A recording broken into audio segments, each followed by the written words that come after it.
பெரிய புராணம். சைவ திருமுறைகள் 12 நிறைவாக அமைந்திருப்பது பெரிய புராணம். இதை திருத்தொண்டர் புராணம் என்றும் திருத்தொண்டர் மாக்கதை என்றும் கூறுவர். பெரிய புராணத்தின் ஆசிரியர் சேக்கிழார். சுந்தரமூர்த்தி சுவாமிகள் அருளிய திருத்தொண்டர் தொகை முதல் நூலாகவும், நம்பியாண்டார் நம்பிகள் அருளிய திருத்தொண்டர் திருவந்தாதியை வழிநூலாகவும் கொண்டு பெரிய புராணம் ஒரு பெருங்காப்பியமாக அமைக்கப்பட்டுள்ளது. 2 காண்டங்களையும் 13 சருக்கங்களையும் 4287 விருத்தப்பாக்களையும் இந்நூல் கொண்டுள்ளது. 63 தனி அடியார்கள் வரலாறுகளும் 9 தொகை அடியார்களது சிறப்புகளும் இந்நூலில் விவரிக்கப்பட்டுள்ளது. சமய சமூக பண்பாட்டு வளர்ச்சியில் இந்நூல் ஆற்றியது பெரும் பங்கு என்றே கூறலாம். தொண்டை நாட்டில் குன்றத்தூரில் பிறந்தவர் சேக்கிழார். இவர் வேளாளர் குலத்தில் சேக்கிழார் என்ற குடியில் வந்தவர். இவருடைய இயற்பெயர் அருண்மொழி தேவர். இவர் அனபாயன், அபயன், திருநீற்றுச் சோழன் முதலிய பட்டப்பெயர்களை உடைய 2ஆம் குலோத்துங்க சோழன் அவையில் முதல் அமைச்சராக திகழ்ந்தவர். சோழன் இவருக்கு உத்தம சோழ பல்லவன் என்ற பட்டம் அளித்து சிறப்பித்தான். அக்காலத்தில் திருத்தக்க தேவர் இயற்றிய சீவக சிந்தாமணி என்ற சமண நூலில் சோழன் பெரிதும் ஈடுபாடு கொண்டிருந்தான். மன்னனை சைவ நாட்டம் உடையவனாக மாற்ற சிவன் அடியார் வரலாறுகளை சேக்கிழார் பெரிய புராணமாக இயற்றினார். சோழ மன்னனின் வேண்டுகோளை ஏற்று தில்லைக்கு சென்று நடராச பெருமானை வணங்கி நின்றார் சேக்கிழார். தில்லை அம்பலவன் உலகெல்லாம் என்று சேக்கிழாருக்கு அடியெடுத்து கொடுத்தான். அதையே இந்நூலின் முதல் சொல்லாக உலகெல்லாம் உணர்ந்து ஓதற்கு அறியவன் என்ற வாழ்த்தை முதலாக அமைத்துக் கொண்டு திருத்தொண்டர் புராணத்தை இயற்றினார் சேக்கிழார். சோழர் முன்னிலையில் இந்நூல் தில்லையில் அரங்கேற்றம் செய்யப்பட்டது. நிறைவில் சோழன் சேக்கிழாரையும் பெரிய புராணத்தையும் யானை மீது ஏற்றி தானும் பின்னிருந்து கவரி வீசி 4 வீதிகளிலும் ஊர்வலமாக அழைத்துச் சென்று பெருமை சேர்த்தான். தொண்டர் சீர் பரவுவார் என்ற பட்டத்தையும் அளித்து சேக்கிழாரை சிறப்பித்தார் சோழர். சேக்கிழார் தில்லையிலேயே தவம் செய்து வந்தவர். இவர் காலம் கிறிஸ்துக்கு பின் 12ஆம் நூற்றாண்டு எனப்படுகிறது. சேக்கிழார் வரலாற்றையும் பெரிய புராணத்தின் தோற்றத்தையும் விரிந்துரைக்கும் செய்யுள் நூல் ஒன்று தமிழில் உள்ளது. அது சேக்கிழார் புராணம் என்ற பெயரை கொண்டது. இதனை திருத்தொண்டர் புராண வரலாறு என்றும் கூறுவர். இந்நூலை தில்லை உமாபதி சிவாச்சாரியார் என்பவர் இயற்றியதாக கூறுவர். மகாவித்துவான் மீனாட்சி சுந்தரம் பிள்ளை தமது சேக்கிழார் பிள்ளைத்தமிழ் என்னும் நூலில் பக்தி சுவை நனி சொட்ட சொட்ட பாடிய கவி வலவ என்று சேக்கிழாரை போற்றி புகழ்ந்துள்ளார். சிவனடியார் வரலாறுகளை தொகுத்து தந்த சுந்தரமூர்த்தி சுவாமிகளையே காப்பிய தலைவராக சேக்கிழார் கொண்டுள்ளார். காப்பியத்தின் முதல், இடை, கடை ஆகிய 3 சுந்தரமூர்த்தி சுவாமிகள் வரலாற்றை விரிந்துரைத்து இடையிடையே அவரால் போற்றி வணங்கப்பட்ட அடியவர்கள் வரலாறுகளையும் விளக்கி உரைத்து மிக நுட்பமாக இப்பெருங்காப்பியத்தை சேக்கிழார் படைத்துள்ளார். காப்பிய கதை கைலாயத்தில் தொடங்கி மீண்டும் கைலாயத்தில் கொண்டு போய் நிறைவு செய்யப்பட்டுள்ளது.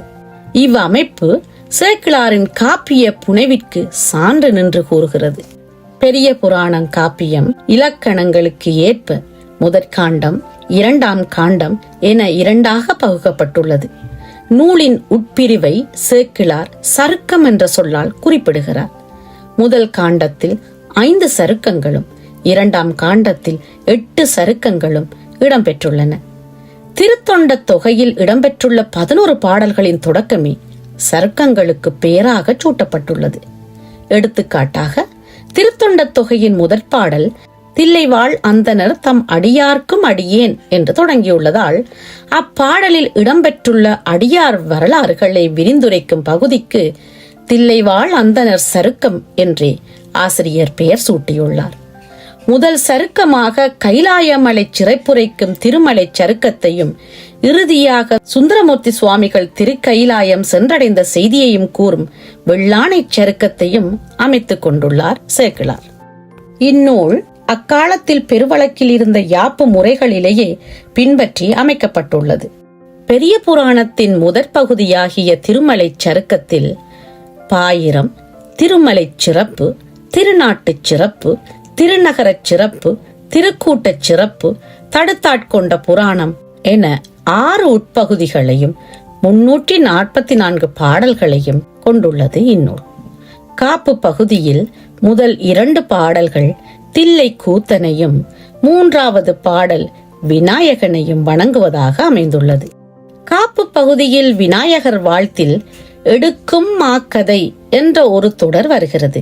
மா என்ற ஒரே எழுத்து ஒரு மொழிக்கு பெரிய என்ற பொருள் தருகிறது. எனவே மாக்கதை என்ற தொடருக்கு பெருங்கதை என்ற பொருள் கொள்ளலாம்.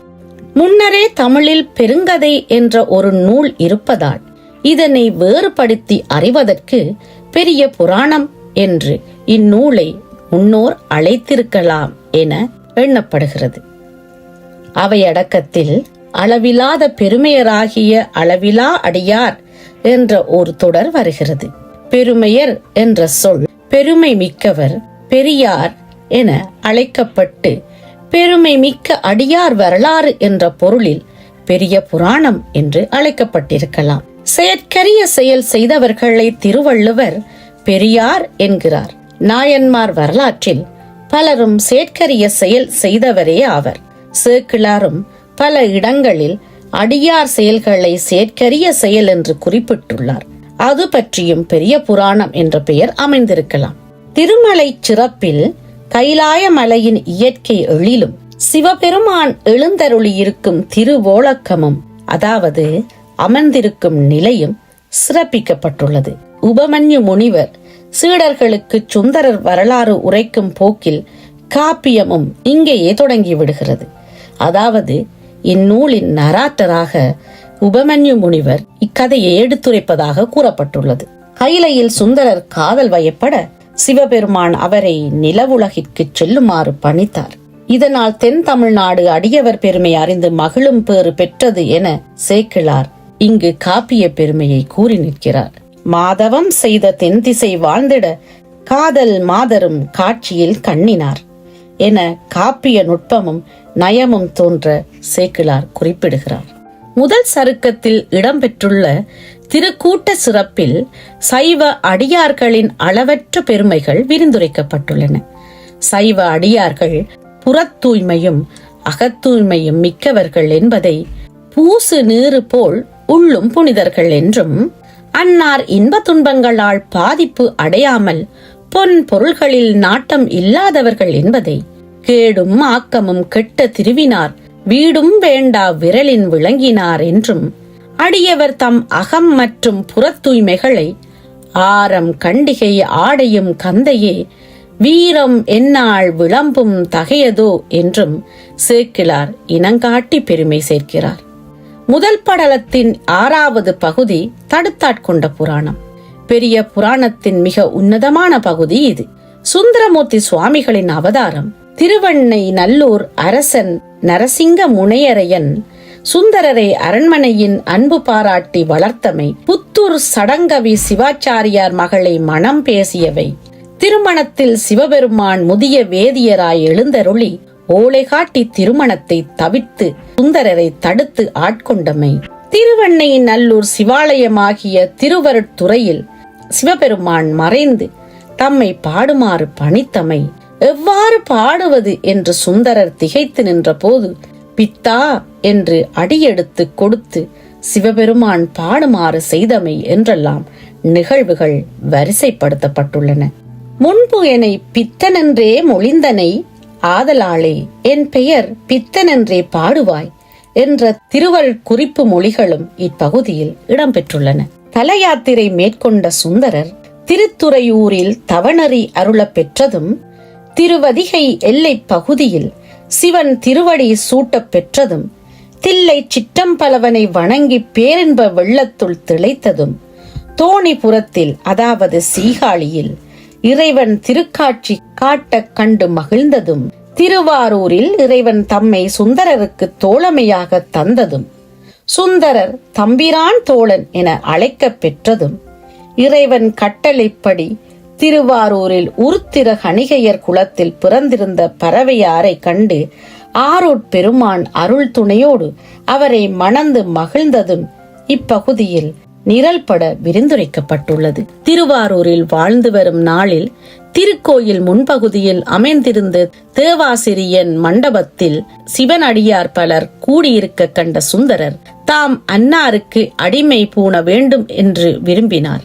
திருவாரூர் இறைவன் சிவனடியார்களின் பெருமைகளை அசரீதியாக எடுத்துரைத்தான்.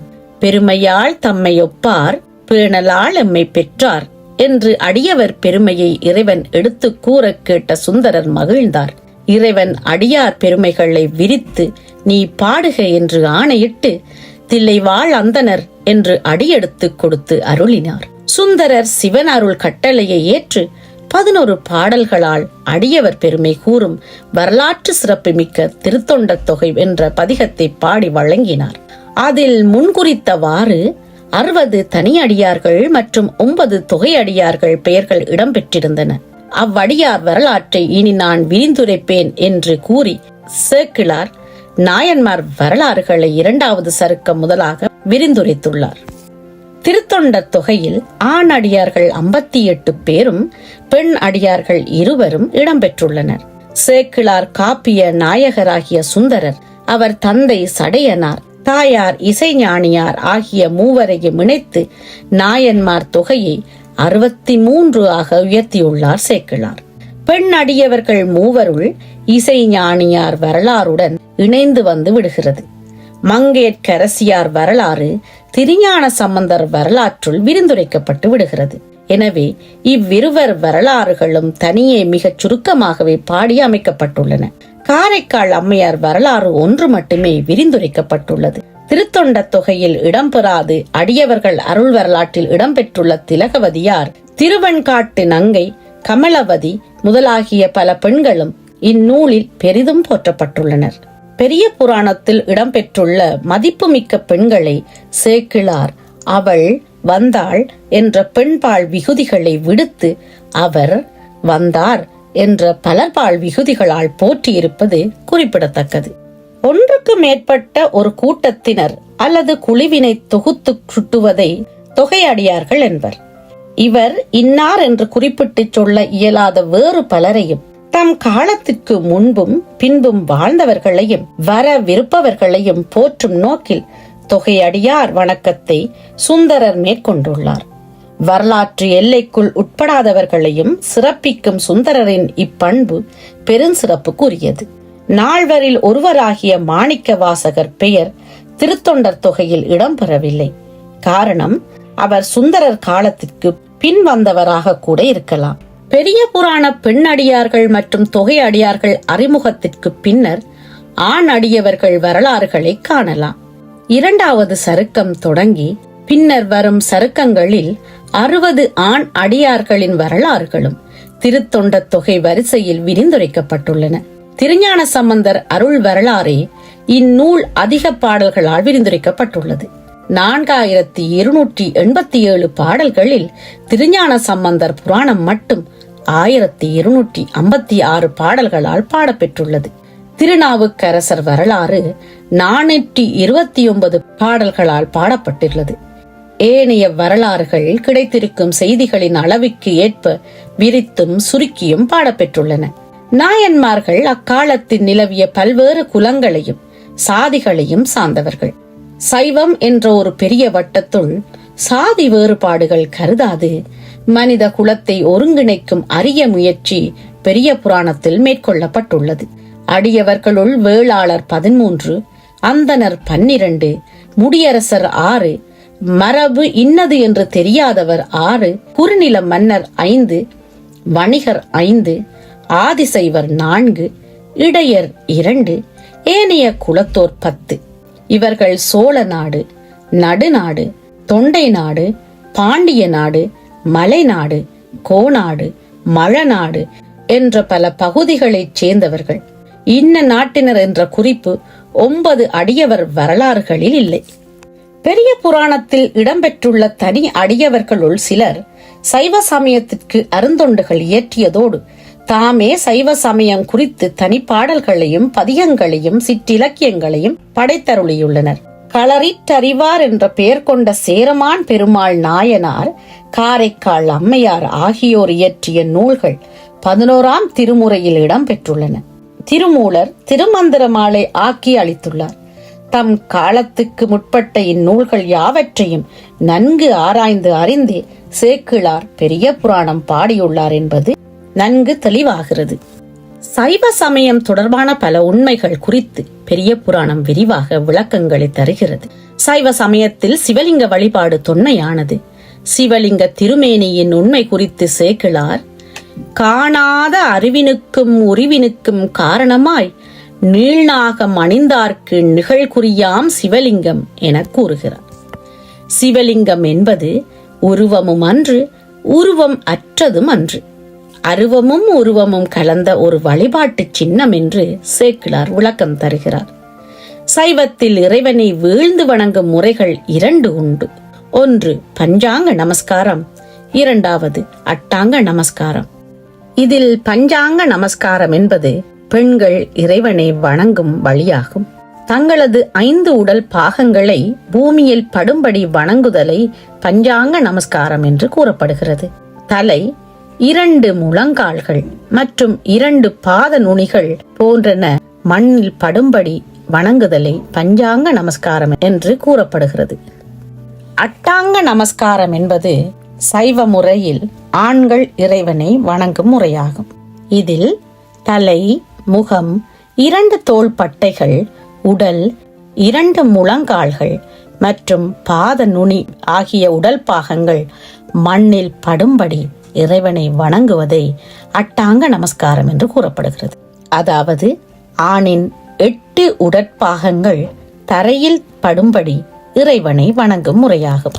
பஞ்சாங்க நமஸ்காரத்தை மண்ணுற 5 உறுப்பால் வணங்கி என்றும், அட்டாங்க நமஸ்காரம் என்பது அங்கம் மாநிலத்து 8உற வணங்கி என்றும் சேக்கிழாரால் விளக்கம் கொடுக்கப்பட்டுள்ளது.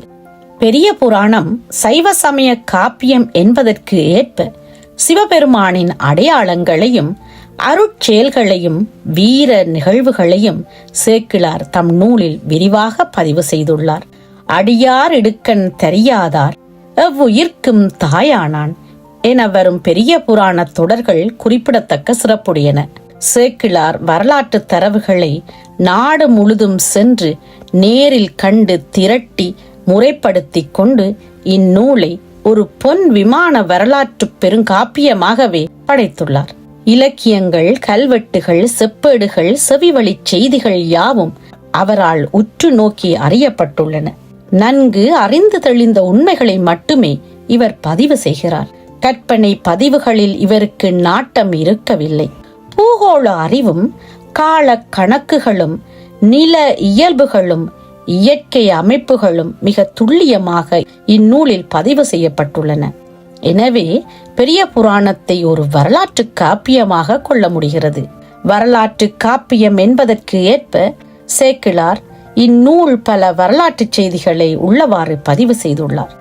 ஆதித்த சோழன் தில்லை அம்பலத்திற்கு பொன்வேந்தமை, இமயமலையில் சோழன் புலி இலச்சினை பொறித்தமை, ஒரு காலத்தில் பெண்ணையாறு துறையூரின் தெற்கில் ஓடியது, காஞ்சிபுரத்தை கரிகால் பெருவளத்தான் புதுக்கியது, அகத்தியர் காவிரியை வரவழைத்தது, இலக்குமி திருவாரூரில் வழிபட்டது, உபமன்யு முனிவர் கண்ணனுக்கு சிவதீட்சை செய்வித்தது, உமை அம்மை காஞ்சிபுரத்தில் சிவபூசை செய்தது, உமை அம்மை காஞ்சிபுரத்தில் 32 அறங்களையும் வளர்த்தது, சிவபூசை செய்து பரசுராமன் பரசு என்ற ஆயுதத்தை பெற்றது.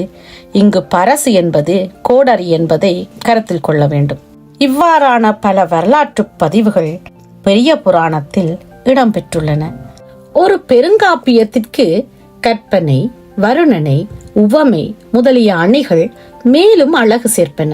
பக்தி காப்பியம் என்பதால் சேக்கிழார் உவமைகளில் எல்லாம் பக்தி மனம் கமல காண்கிறோம். வஞ்சகத்தை உள்ளத்தில் வைத்துக் கொண்டு பொய் வேடம் தரித்து வந்தவனை மைபொதி விளக்கே என்ன மனதினுள் கருப்பு வைத்து வந்ததாக பாடுகிறார் சேக்கிழார். இறைவனை கண்ட கண்ணப்பர் அவரை விட்டு நீங்காத தன்மையை வங்கினை பற்றி போகா வல் உடும்பு என்ன நீங்கான் என உடும்பின் தன்மையாக ஒப்புமை காட்டுகிறார். உணும் பெண்ணும் விலங்கு தான் பிடித்த பிடியை தளராது அழுத்தி பிடித்து கொண்டே இருக்கும். அதற்கு கண்ணப்ப நாயனார் இறைவனை அணைத்து பிடித்த பிடியை ஒப்புமைப்படுத்தி காட்டுகிறார் சேக்கிழார். இவ்வாறான உலகியல் கலந்த உவமைகள் பல இந்நூலில் இடம்பெற்றுள்ளன. எந்த ஒரு காப்பியமும் சமூக பயன்பாடு கொண்டதாக அமைய வேண்டும். அது தோன்றிய காலத்தில் நிலவியிருந்த சமூக அநீதிகளை கண்டித்து எதிர்நீச்சல் அடிக்கும் துணிவு காப்பிய படைப்பாளிக்கு இருக்க வேண்டும். அத்தகு காப்பியங்களே சமூகத்தில் நின்று நிலவும். சாதி பேதங்களும் பொருளாதார ஏற்றத்தாழ்வுகளும் ஆண்டான் அடிமை சமூக அமைப்பும் நிலவியிருந்த காலம் சேக்கிழார் காலம். இயன்றவரை சமய மரபுகளுக்கு மாறுபடாமல் சமூகத்தை நெறிப்படுத்த அவர் அரிய முயற்சி மேற்கொண்டிருந்தமையை உணர முடிகிறது. முடியாட்சி காலத்தில் மன்னனின் நியாயமற்ற அழைப்பை ஏற்க மறுத்து நாமார்க்கும் குடியல்லோம் என்று அப்பர் வீறு கொள்ளும் உரிமை முழக்கம் இங்கே கேட்கிறது. இங்கு அப்பர் என்று குறிப்பிடப்பட்டவர் திருநாவுக்கரசர். ஆட்சியில் தவறு நிகழுமானால், அடியார்க்கு தீங்கு நேருமானால், அரசனின் பட்டத்து யானையையும் பாகனையும் கொள்ள முடியும் என்பதை எரிபத்தர் வீரத்தில் காண முடிகிறது. காந்தியடிகளுக்கு 1300 ஆண்டுகளுக்கு முன்னரே உண்ணா நோன்பையும் தனி மனித சத்தியாகிரகத்தையும் நாவரசர் மேற்கொண்டமே தெரிகிறது. இங்கு நாவரசர் என்று குறிப்பிடப்பட்டவர் திருநாவுக்கரசர். கோயில் பூசை செய்யும் சிவாச்சாரிய மரபில் வந்த சுந்தரமூர்த்தி சுவாமிகள் கணிகையர் குலத்தில் வந்த பறவையரையும் வேளாளர் குலத்தில் பிறந்த சங்கிலியாரையும் கலப்பு மணம் புரிந்தார். கலப்பு மணம் என்பது சாதி விட்டு சாதி அல்லது குலம் விட்டு குலம் செய்யும் திருமணமாகும். இத்திருமணங்களுக்கு இறைவனும் துணை நின்றான் என்பது போற்றுதலுக்குரிய விடயம். நந்தனார் வரலாறு அக்காலத்தில் ஆதி திராவிடர்கள் சிவாலயத்திற்குள் சென்று வழிபட தடையிருந்தமையை எடுத்து காட்டுகிறது. ஆனால் திருஞான சம்பந்தராகிய வேதியர் தம் தேவார பனுவல்களுக்கு இசை கூட்டி யாழ் ஒளி எழுப்ப திருநீலகண்ட யாழ்ப்பாணர் என்ற கீழ்குடியில் வந்த அன்பரை திருக்கோயில் கருவறை வரை அழைத்துச் செல்கிறார். திருநீல நக்கர் தம் இல்லத்தில் வேள்வி மண்டபத்தில் கணவன் மனைவியாக பாணர் தம்பதியர் இரவில் படுத்து உறங்க அனுமதிக்கிறார். வணிகர் மரபில் வந்த சிவனேசர் தம் மகள் பூம்பாவையை வேதியர் குலத்து வந்த திருஞான சம்பந்தருக்கு மணம் முடிக்க விரும்பியிருந்தார் என்று தெரிகிறது. பெண்களுக்கு உரிமை மறுக்கப்பட்டிருந்த காலத்தில் உலகத்தார் பார்வையில் வாழ்வை இழந்தவராக தோற்றம் தந்த திலகவதியார் திருநீறு வழங்கி தம்பியாரை மதமாற்றம் செய்து சைவத்திற்கு மீட்டுள்ளார். ஒரு மடாதிபதிக்கு உரிய உரிமை ஒரு பெண்ணுக்கு சேக்கிழாரால் வழங்கப்பட்டிருக்கிறது. நாடாளும் மன்னர்கள் நெறி திறம்பாது ஆள வேண்டும் என்பது முதலமைச்சராக இருந்த சேக்கிழார் விருப்பமாக அமைந்திருக்கிறது. மனுநீதி சோழன் வரலாறு நாடாள்வோர் மனுநீதியுடன் மேம்பட்ட நீதி வழங்க வேண்டும் என்பதை வலியுறுத்துகிறது. பசுவின் கன்று தேர்காலில் அடிபட்டு இறந்த போது பிராயச்சித்தம் போதும் என்று அமைச்சர்கள் கூற மன்னன் அதற்கு ஒப்பவில்லை. கன்றை இழந்த பசுவின் துயரை நான் என் மகனை இழந்து நின்று பெறுவதே அரச நீதி என்று மனுநீதி சோழன் கருதி மகனை தேர்காலில் கிடத்தி தேர் ஊர்ந்து நீதி செய்கிறான். தம் பட்டத்து யானை இழைத்த தவறுக்காக அதனை கொன்றது போதாது, யானைக்கு உரியவனாகிய என்னையும் கொள்ள வேண்டும் என்று கூறிய புகழ்ச்சோழன் கற்பார் நெஞ்சில் இடம் பிடிக்கிறான். முடியாட்சி காலத்திலேயே இத்தகைய அரசர் வரலாறுகளை சேக்கிழாரால் மட்டுமே பாட முடிந்திருக்கிறது. இப்படியான அனைத்து சிறப்புகளையும் உள்ளடக்கி இருக்கிறது சேக்கிழார் என்னும் பெரும் ஆசிரியர் இயற்றிய பெரிய புராணம் என்னும் சைவ காப்பியமாக விளங்கும் வரலாற்று பெட்டகம் நிறைந்த அற்புத காப்பியம்.